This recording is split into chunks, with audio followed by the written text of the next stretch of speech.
This video lecture covers content from your Chapter 6, Section 2 lecture notes, where we will begin factoring trinomials. Recall that a trinomial is a polynomial with three terms, and we begin this lesson by factoring trinomials of the form x squared plus b times x plus c, where b and c are integers. If a trinomial of this form is factorable, it can be factored as the product of two binomials of the form x plus m and x plus n, where m and n are integers.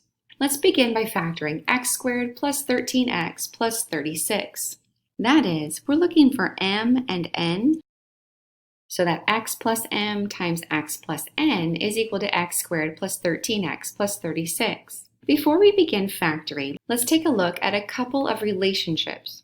If we were to multiply these two factors together using the distributive property, we would first have x times x, or x squared, then x times n, or nx, m times x, or mx, and m times n, the product of m and n. We could simplify the middle two terms a little. We could write this as x squared plus n plus m times x plus the product of m and n.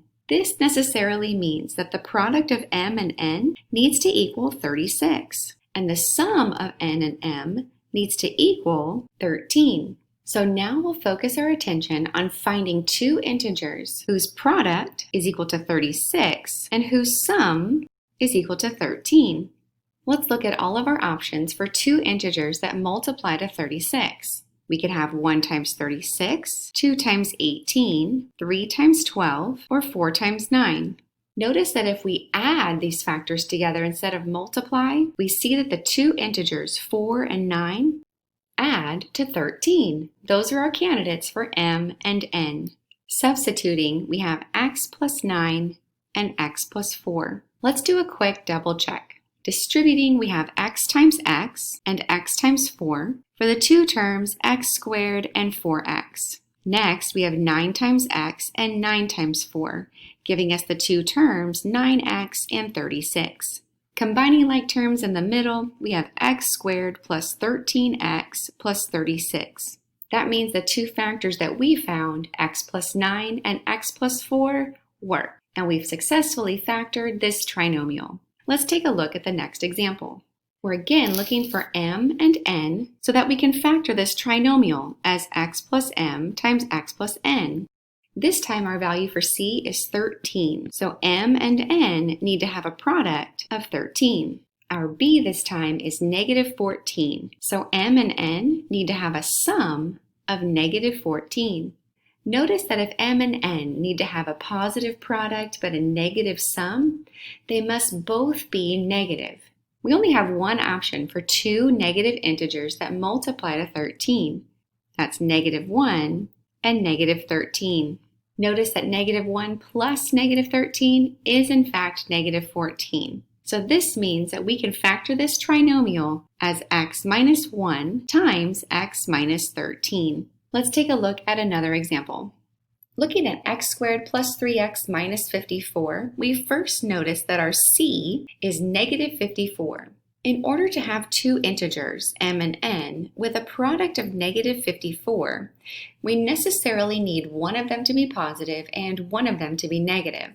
Let's list out those options. We could have negative 1 times positive 54, or positive 1 times negative 54.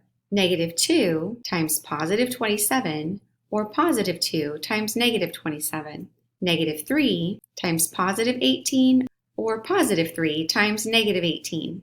Negative 6 times positive 9, or positive 6 times negative 9. Also notice that this time our b is 3, so m and n need to have a sum of positive 3. Looking through our options, let's add them together and see which one adds to positive 3. Negative 1 and positive 54 is positive 53. Positive 1 and negative 54 is negative 53.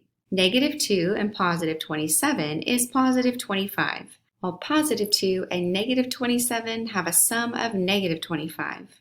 Continuing in this way, we find our m and n.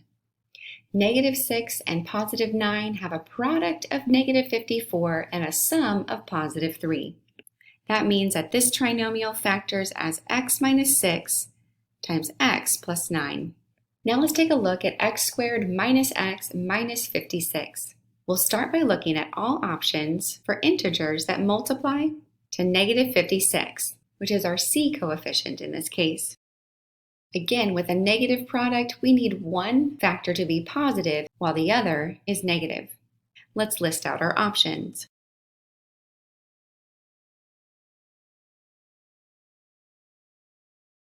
Now this time our b is negative 1, so we need to scan through our options for m and n and find the pair of factors that have a sum of negative 1. Scanning the list, we find that our m and n must be positive 7 and negative 8. They multiply to negative 56 and add to negative 1. That tells us that this trinomial factors as x plus 7 times x minus 8. Now let's take a look at a special type of trinomial. In previous lessons, we've multiplied a plus b squared, which is a plus b times a plus b, and found the product to be a squared plus 2 times a times b plus b squared. We've called that a special product. And when a trinomial factors to equal the square of a binomial, we call it a perfect square trinomial. Let's factor x squared minus 14x plus 49. Notice that we need to find two factors, m and n, that multiply to 49 and add to negative 14. Our candidates for m and n are negative 7 and negative 7. Notice that negative 7 times negative 7 is equal to positive 49, while negative 7 plus negative 7 is equal to negative 14. So this trinomial factors as x minus 7 times x minus 7, or x minus 7 squared. That makes this trinomial a perfect square trinomial because it factors as the square of a binomial. Not every trinomial of the form x squared plus bx plus c can be factored.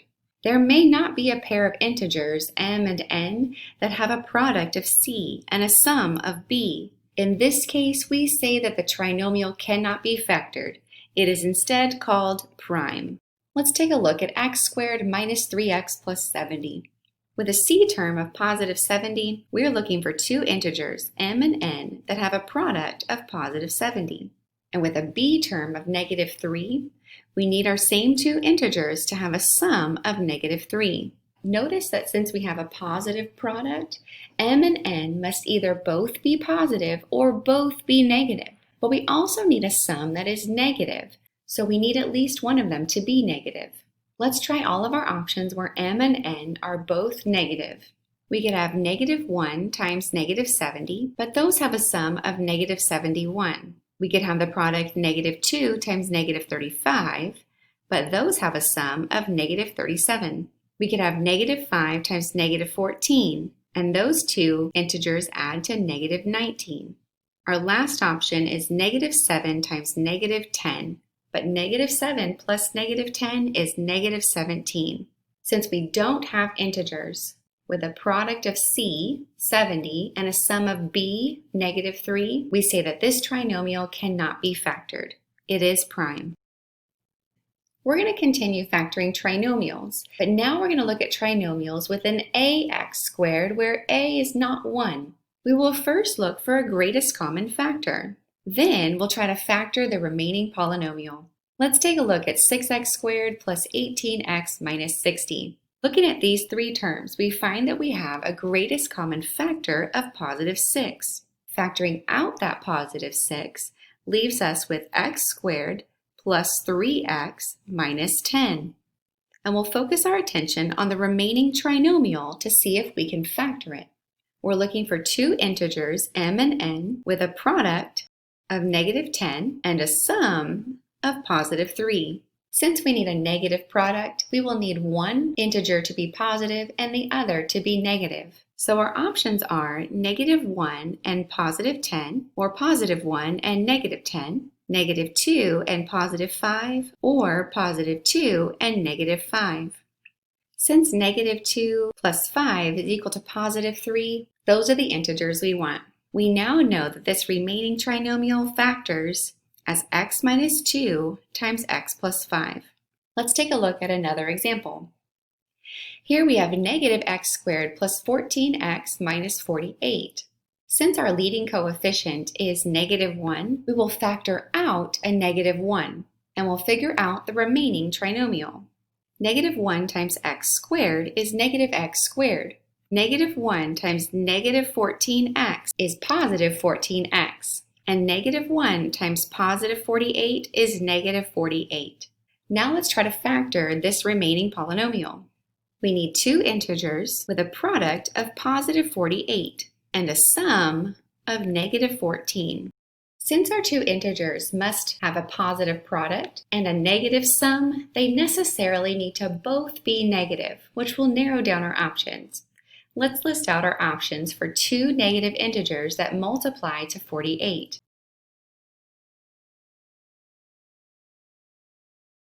Looking through these options, we need to find two factors with a sum of negative 14. And our last option, negative 6 plus negative 8, works. They have a product of positive 48 and a sum of negative 14. So now we can factor our polynomial as negative 1 times x minus 6 times x minus 8. Let's take a look at one more example. Notice that in these two examples, we have more than one variable. We have an x and a y. For a moment, suppose that the y wasn't there. Suppose we instead had x squared plus 15x plus 44. We would be looking for m and n so that this factors as x plus m times x plus n. Two numbers that multiply to 44 and add to 15 are positive 4 and positive 11. Now let's think about how we would need to change this to include the y. Look at our last term. Positive 44y squared. 4 times 11 is 44, not 44y squared. But 4y times 11y does equal 44y squared. Let's also check the middle terms. If we were to distribute, the middle terms would be x times 11y, or 11xy, and 4y times x, or 4xy. And those add to 15xy, exactly what we needed. So this trinomial factors as x plus 4y times x plus 11y. Now let's look at x squared y squared plus 10xy minus 24. Let's think about what we'll need for each term of the two binomials. Our leading term is x squared times y squared. So we need an x and a y, where we usually only have an x. For our m and n, they need to multiply to negative 24 and add to positive 10. Our candidates are negative 2 and positive 12. Negative 2 times positive 12 is negative 24, and negative 2 plus 12 is positive 10. Let's double check that this works. If we distribute, we'll first have xy times xy, or x squared y squared. Then we'll have xy times 12, or positive 12xy. Next, we have negative 2 times xy, or negative 2xy. And finally, negative 2 times positive 12, or negative 24. Combining our like terms, we have x squared y squared plus 10xy minus 24. And our factorization worked. That will conclude this video lecture where we began to factor trinomials.